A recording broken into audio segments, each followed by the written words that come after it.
friends, Laura A. Grace here, the author of Dear Author, Letters from a Bookish Fangirl and Team Lines of Poetry Collection. So excited for this video, as I am all these videos, but today is extra special because I am sharing the cover reveal of a special friend of mine, that is Moriah Jane, and today, like I said, is the cover reveal of her upcoming novella, Souji. Look at this cover, it is amazing. She illustrated this cover, guys. Not only did she illustrate this phenomenal cover, but she also did 3 epic illustrations for the inside of Souji that I absolutely loved. It was an exciting, epic bonus to this wonderful story that I am going to be gushing all of the things about to you. Are you ready? I am ready. Souji is a Asian fiction alternative history, or history alternative, however you would say that. It's based off the life of Okita Souji, who was the captain of the Shinsengumi in Japan. I think it was the Edo time period, I believe. It is his story, but with a happy ending, because me and a few friends, including Moriah, did a challenge to write a samurai story with a happy ending. Me and my friends really like samurais, but we're like so many of them in tragedy and death and gloom and sometimes despair, and we're like, we need a happy samurai story. So Moriah wrote one. I did 2 Grand Minds Not Published, and I do not have these super duper awesome illustrations like Souji has. So are you ready to hear all the amazing things about this book? Okay, not all the amazing things, because I don't want to give you like massive amount of spoilers and you're like, oh, I don't need to read it, because I want you to read it, especially if you love samurais, if you love Asian fiction, if you love stories that have a lot of forcing the main character to have a lot of internal reflection, or stories of change, then you most likely are going to highly love Souji. One of my favorite elements of this story is the children. Sort of a weird thing to say, right? Especially to kick off this video of my ramblings, but Souji interacts a lot with these children in this village that he goes to due to certain events, and it was beautiful. I absolutely loved having this samurai or ex-samurai who's sort of struggling, like, is he a samurai anymore, or is he an ex-samurai? What kind of future is there for him if he is not using his katana or just having the label samurai? Lots and lots of good internal reflection there. But back to the children. So Souji interacts a lot with these village children, and it is so lovely. In fact, I was like, we need more fiction that has these children helping people heal, because they really do. They say things, you know, like children do, that say things that sometimes can come across as hurtful, even though that's not their intention. Souji definitely has one of those incidents, but he also has a lot of encouraging moments to these children. And there's one child,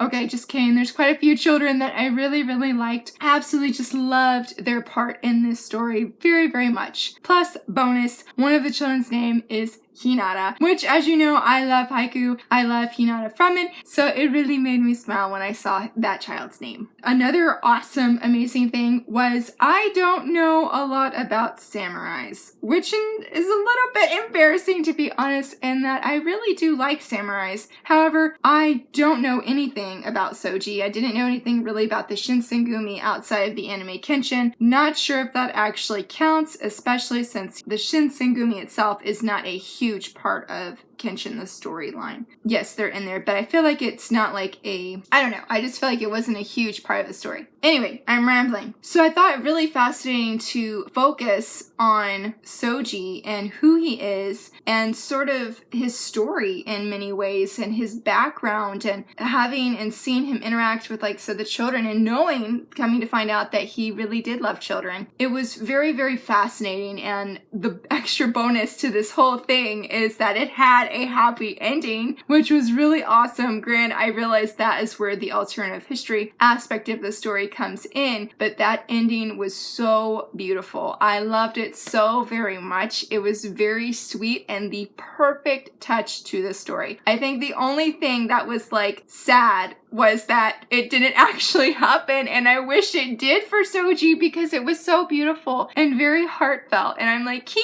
deserved this kind of real life ending. I can't go into spoilers with any more details with that, but there is a certain character that I really also really liked. Another thing I found really interesting was that Souji is he has a very, I guess you would say, strong aura, or strong spirit. He is a samurai, and even if he is healing and he's recovering and he's got a lot of internal things going on, he still has just a big role in the story. Obviously, he's the main character. But what I thought was really cool was that you have some other women that play a role in this story too. Granted, they're sort of a minor role, but these women are very strong women. I wish I could say the quote that Souji does about one of them, because it was perfection. Like, that was so good. I really, really like that line. In fact, there's a lot of great one-liners in this story. I love that even though we have Souji, a very strong male character, that we have these strong female characters coming alongside too, who are very feminine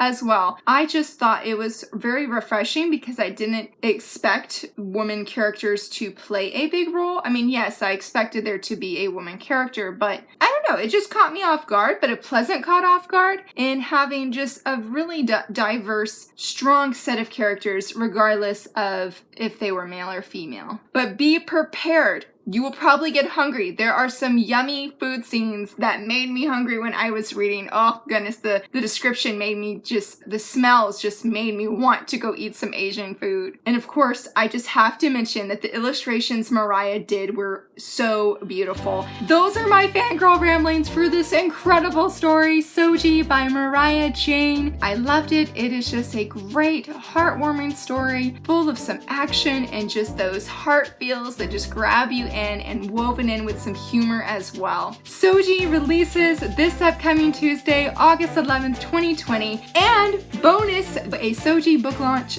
party that will be on Facebook from 8 to 10 p.m. Eastern. I'll leave a link below to that in the description as well. Totally come out and join us. There's going to be a swag giveaway. Special guest Noelle Nichols is going to be joining us, and there is just going to be a lot of fun. Let me know if you enjoy reading Asian fiction, and if you enjoyed this video, give it a thumbs up. Thanks so much for watching. Bye!